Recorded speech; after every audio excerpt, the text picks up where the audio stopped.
Ukraine के महायुद्ध में पहली बार यूरोप के मीडिया की तरफ से एक बहुत बड़ी बात कही गई। दरअसल कई अंतर्राष्ट्रीय अखबार व्लादिमीर पुतिन की तुलना अब तानाशाह स्टालिन से करने लगे हैं। स्टालिन की वजह से दुनिया में 1 करोड़ लोगों की दरअसल मौत हुई थी और अब दावा यह किया जा रहा है कि पुतिन भी स्टालिन के ही रास्ते पर चल पड़े हैं।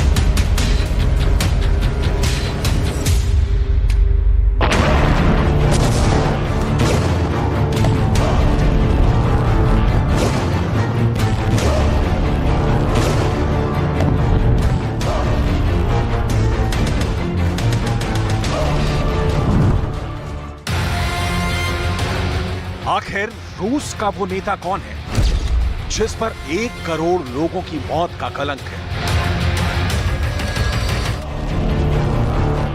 1 करोड़ मौतों का जिम्मेदार लीडर सोचकर भी रूह कांप जाए, लेकिन ऐसा हुआ है और ऐसा किया है व्लादिमीर पुतिन के ही एक राजनीतिक पूर्वज ने, जिसका नाम है जोसेफ स्टालिन।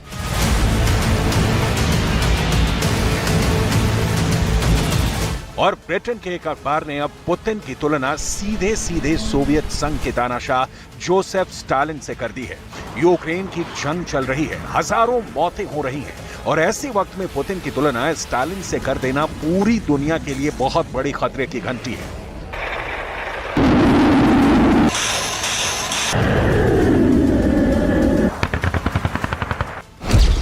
कुछ पुतिन विरोधी अखबारों ने पुतिन को लिटिल स्टालिन करार दिया है।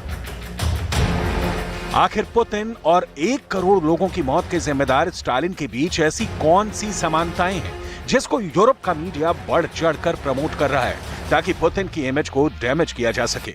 आखिर 1 करोड़ मौतों के जिम्मेदार स्टालिन के बारे में पुतिन क्या सोचते हैं, ये सब हम आपको बताने वाले हैं। लेकिन इसके अलावा हम इस वक्त दुनिया की 2 सबसे बड़ी खबरों की भी चर्चा करेंगे।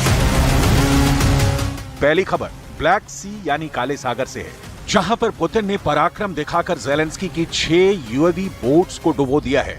और यूक्रेन युद्ध की दूसरी सबसे बड़ी खबर यह है कि ज़ेलेंस्की ने काउंटर अटैक में डोनेट्स्क के कई गांवों को आजाद करवाने का बड़ा दावा किया है। डोनेट्स्क यूक्रेन में पुतिन का सबसे पुराना और मजबूत गढ़ है और यहाँ पर छिड़ी जंग ने पूरी दुनिया को चौंका दिया है। यूक्रेन ने दावा किया है कि उसको अपने काउंटर ऑफेंसिव में जीत मिलने की शुरुआत हो चुकी है।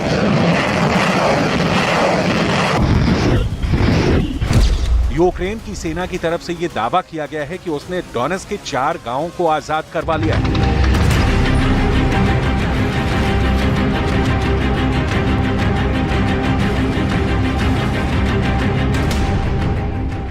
इन घटनाओं से एक बार रूस को यह आशंका सता रही है कि कहीं खार्किव, लीमान और इज्यूम की तरह डोनेट्स्क पर भी यूक्रेन का झंडा न फहरना शुरू हो जाए।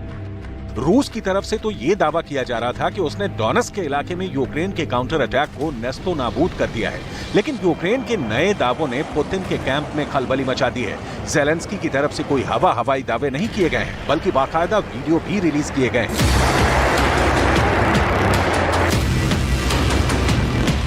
सोशल मीडिया पर वायरल हो रहा ये ज़ेलेंस्की की विजय का वीडियो नंबर 1। ये डोनेट्स्क के एक गांव की तस्वीर है जिसको जीतने के बाद यूक्रेन के सैनिक वहां अपने देश का झंडा फहरा रहे हैं। और ये भी ज़ेलेंस्की की विजय का वीडियो नंबर 2 है। ये भी डोनेट्स्क का ही एक गांव है जहां पर यूक्रेन के सैनिक जीतने के बाद यूक्रेन का झंडा फहरा रहे हैं।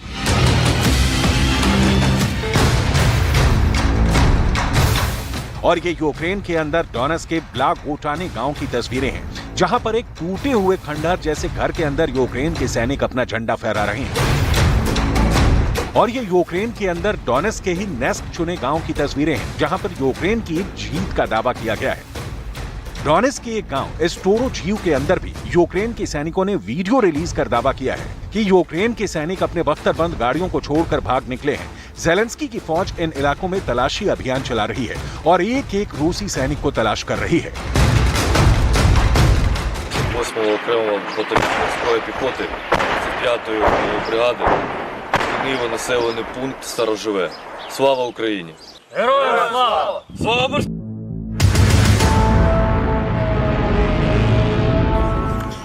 आपने सुना, जब यूक्रेन का सैनिक अपना विजय संदेश जारी कर रहा था, उस वक्त भी जंग चल रही थी और गोलियों की आवाजें सुनाई दे रही थी।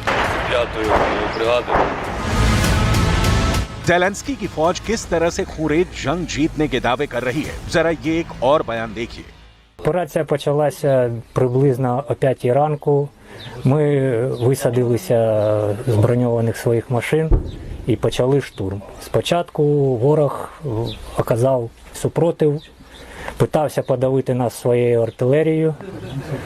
Нам вдалося переламити ініціативу, взяти ініціативу в свої руки.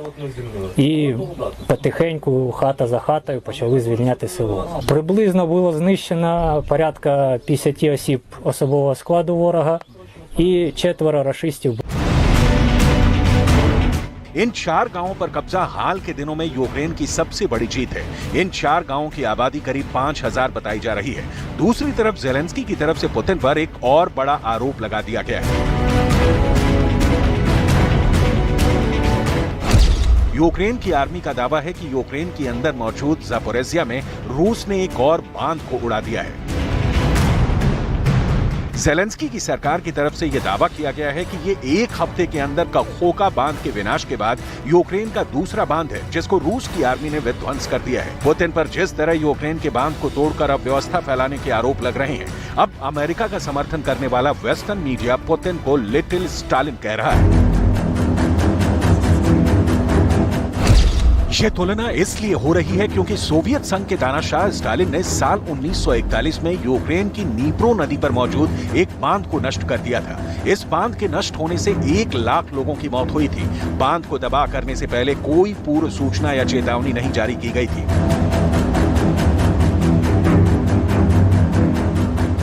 जिसका असर ये हुआ कि अराजकता फैल गई। वेस्टर्न मीडिया का आरोप है कि अपने जीवन काल में 1 करोड़ लोगों को मारने वाले स्टालिन के ही रास्ते पर चलकर पुतिन ने खेरसॉन के अंदर एक बांध को तोड़ दिया है, जिससे 5 लाख लोग प्रभावित हुए हैं। ये खेरसॉन की ही ड्रोन फुटेज है, जिसमें साफ देखा जा सकता है कि किस तरह एक बहुत बड़ा इलाका बाढ़ में डूब गया है। लोग अपने मकानों को छोड़कर विस्थापन करने पर मजबूर हो गए हैं। इन सारी तबाही का आरोप पुतिन पर लग रहा है। यूक्रेन का दुख इस वक्त कितना बड़ा है, आप इन तस्वीरों से समझ सकते हैं। एक तरफ ये देश युद्ध की मार झेल रहा है और दूसरी तरफ सैलाब की मानव निर्मित त्रासदी में राहत और बचाव का काम भी चलाया जा रहा है। हजारों लोगों को अब सामान्य जिंदगी में ला पाना इतना आसान नहीं रह गया है।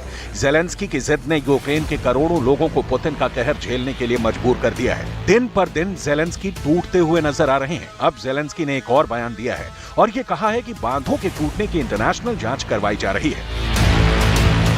Міжнародного кримінального суду у перший же день після катастрофи генеральний прокурор направив в офіс прокурора Міжнародного кримінального суду відповідне звернення щодо розслідування цієї катастрофи, і робота вже почалась. Дуже важливо, що представники міжнародного правосуддя на власні очі побачили наслідки цього російського теракту та самі почули, що російський терор продовжуються ще максимально цинічними та жорстокими обстрілами затопленої території евакуації.